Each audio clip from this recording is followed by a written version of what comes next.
जिसके अंतर्गत हम टॉपिक आपको बताने वाले हैं सीमांत उपयोगिता ह्रास नियम एवं सम सीमांत उपयोगिता नियम।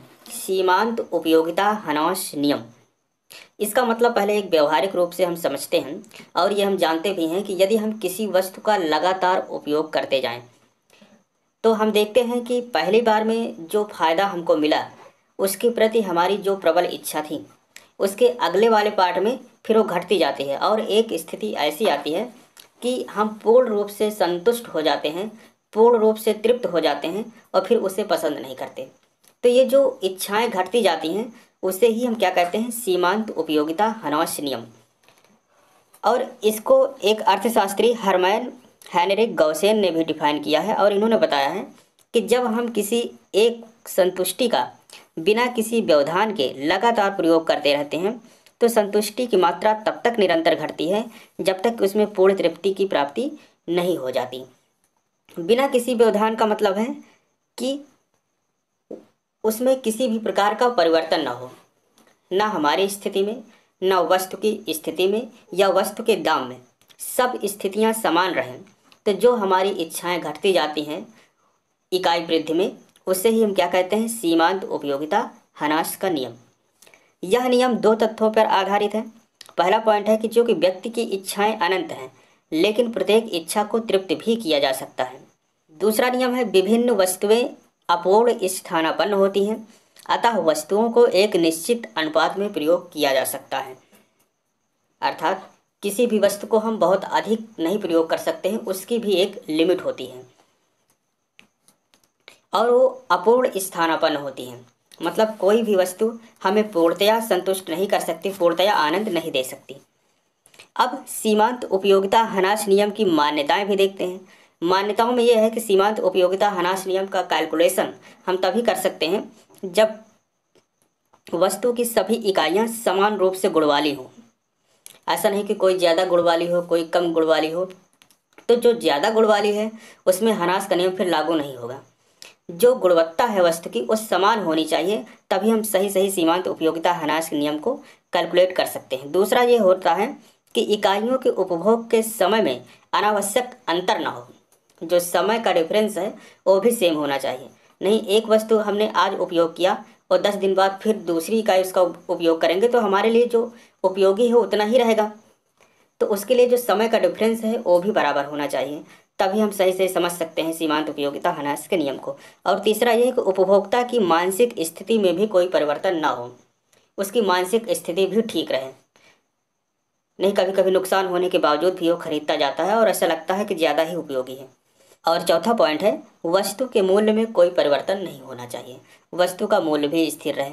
तो ये 4 पॉइंट अगर हमारे लिए ठीक हैं, बैलेंस में हैं, तभी हम सीमांत उपयोगिता ह्रास के नियम को समझ सकते हैं और उसे आइडेंटिफाई कर सकते हैं।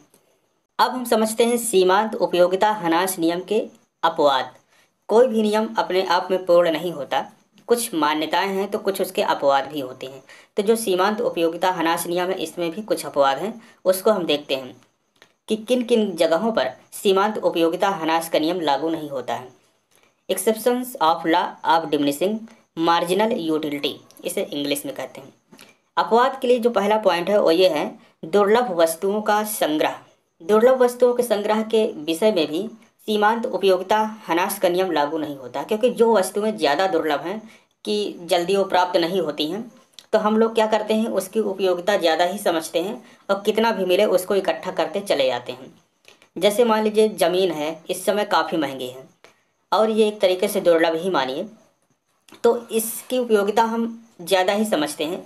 और अगर कहीं से हमको मिल रही है, रेट नहीं बढ़ रहा है, उसी रेट पर मिल रही है, तो हम क्या करते हैं, इसको खरीदते चले जाते हैं और ये इसकी उपयोगिता घटती नहीं। तो यहाँ पर सीमांत उपयोगिता ह्रास नियम फिर लागू नहीं होता। तो इस प्रकार हम देखते हैं कि जो दुर्लभ वस्तुएं हैं उसके संग्रह में ये नियम लागू नहीं होता है। दूसरा, मुद्रा की आवश्यकता, पैसे की आवश्यकता में भी सीमांत उपयोगिता ह्रास का नियम लागू नहीं होता है। अगर मान लीजिए किसी ने आज 500 कमाया तो ऐसा नहीं कि उसकी इच्छा घट गई और कल वो 400 कमाएगा। अगर कल 1000 रुपये मिलता है तब भी उसकी इच्छा उतनी ही रहेगी, परसों 2000 मिलता है तब भी उसकी इच्छा उतनी ही रहेगी। तो पैसे के विषय में भी सीमांत उपयोगिता ह्रास नियम लागू नहीं होता है। और तीसरा है कविता और संगीत। कुछ कविताएं और संगीत भी ऐसे होते हैं कि व्यक्ति बार बार सुनता है फिर भी उसकी उपयोगिता कम नहीं होती है, तो वहाँ भी सीमांत उपयोगिता ह्रास नियम लागू नहीं होता। लेकिन कविता और संगीत में कुछ कुछ होता है, लेकिन दुर्लभ वस्तुओं के संग्रह और मुद्रा की आवश्यकता में सीमांत उपयोगिता ह्रास नियम लागू नहीं होता है। तो ये 3 पॉइंट इसके अपवाद के स्वरूप में। हेडिंग है सम सीमांत उपयोगिता नियम।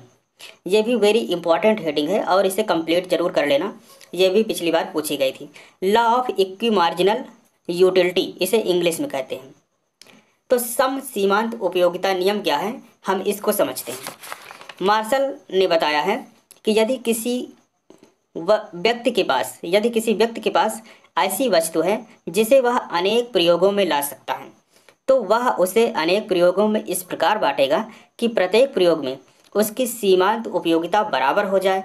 क्योंकि यदि एक प्रयोग में दूसरे की अपेक्षा उसे अधिक सीमांत उपयोगिता मिलती है, तो वह दूसरे प्रयोग से वस्तु की मात्रा हटाकर उसका प्रयोग पहले में कर लाभ प्राप्त कर सकता है। तो सम सीमांत का मतलब यही है कि अगर मान लीजिए किसी आदमी के पास ऐसी वस्तु है जिसे वो अनेक प्रयोगों में ला सकता है, तो सबसे पहले वो उसमें प्रयोग करेगा जिसमें उसकी उपयोगिता ज़्यादा हो, जिसमें उसको लाभ ज़्यादा मिले। तो इस प्रकार से वो वितरण करेगा कि जिसमें लाभ ज़्यादा मिलता है उसमें ज़्यादा लगाएगा, और जिसमें लाभ कम मिलता है उसमें वो कम पैसा लगाएगा। तो इस हिसाब से वो वितरण करेगा वस्तु का। यह है सम सीमांत उपयोग, लेकिन इस प्रकार से वितरण करेगा कि उसे पूर्ण संतुष्टि प्राप्त हो जाए। इसके बाद है सम सीमांत उपयोगिता नियम की मान्यताएं। इसमें भी कुछ मान्यताएं हैं कि जो सम सीमांत उपयोगिता नियम है, जिसमें हम वस्तु का वितरण उपयोगिता के आधार पर करते हैं। जो ज़्यादा उपयोगी है उसके लिए ज़्यादा, जो कम उपयोगी है उसके लिए कम, और इस प्रकार से करते हैं कि हमें संतुष्टि भी मिल जाए और वितरण भी ठीक ठीक हो जाए। इसके लिए कुछ मान्यताएं हैं। पहली मान्यता ये है कि उपभोक्ता का विवेकशील होना चाहिए। जो कंज्यूमर है वो विवेकशील हो, समझदार हो, बुद्धिमान हो, तभी वो एक सही तरीके से वितरण कर सकता है। प्रत्येक उपभोक्ता को अपनी आय को सोच समझकर व्यक्त करना चाहिए कि हम कहाँ पर लगाएं तो हमको ज़्यादा अच्छा फायदा मिले, अच्छा लाभ मिले। उपभोक्ता की रुचि फैशन में परिवर्तन नहीं होना चाहिए। जो उसकी रुचि है, जो उसकी आवश्यकता है, उसमें भी कोई डिफरेंस नहीं होना चाहिए। अगर उसमें डिफरेंस हो गया तो सम सीमांत उपयोगिता फिर नहीं रहा। अब समझते हैं सम सीमांत उपयोगिता नियम का महत्व क्या है। तो पहला महत्व इसका है उपभोग के क्षेत्र में।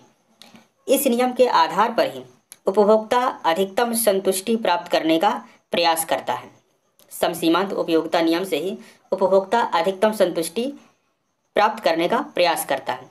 दूसरा, उत्पादन के क्षेत्र में तो हम देखते हैं कि साधनों के अधिकतम लाभकारी संयोगों के लिए इस नियम का प्रयोग किया जाता है। जो भी साधन हमारे पास मौजूद हैं तो हम ये प्रयास करते हैं, इस नियम के अनुसार उसमें सोचते हैं कि किस प्रकार से उसका प्रयोग करें कि हमको लाभ अधिकतम मिले। तीसरा है विनिमय के क्षेत्र में। प्रत्येक व्यक्ति कम उपयोगी वस्तु को देकर अधिक उपयोगी वस्तु लेना चाहता है। विनिमय में हमेशा हम लोग ऐसा ही सोचते हैं कि कम उपयोगी वस्तु को दे दें और जो ज़्यादा उपयोगी है उसको ले लें। जब देने वाली और प्राप्त करने वाली वस्तु की उपयोगिता समान होती है तब विनिमय कार्य समाप्त हो जाता है। अगला है वितरण के क्षेत्र में। न्यायपूर्ण वितरण के लिए ये जरूरी है कि सभी साधनों को सीमांत उत्पादनशीलता के आधार पर पारिश्रमिक दिया जाए। जिस प्रकार से हमारा उत्पादन होगा उसी हिसाब से हम वितरण करेंगे। पांचवा पॉइंट है राजस्व के क्षेत्र में। सरकार करारोपण करती है, हम लोगों पे कर लगाती है, और कर द्वारा उत्पन्न सीमांत उपयोगिता समान हो इस हिसाब से काम करती है। सरकार सार्वजनिक व्यय भी इस प्रकार करती है कि उससे प्राप्त जो सीमांत उपयोगिता है वो समान हो।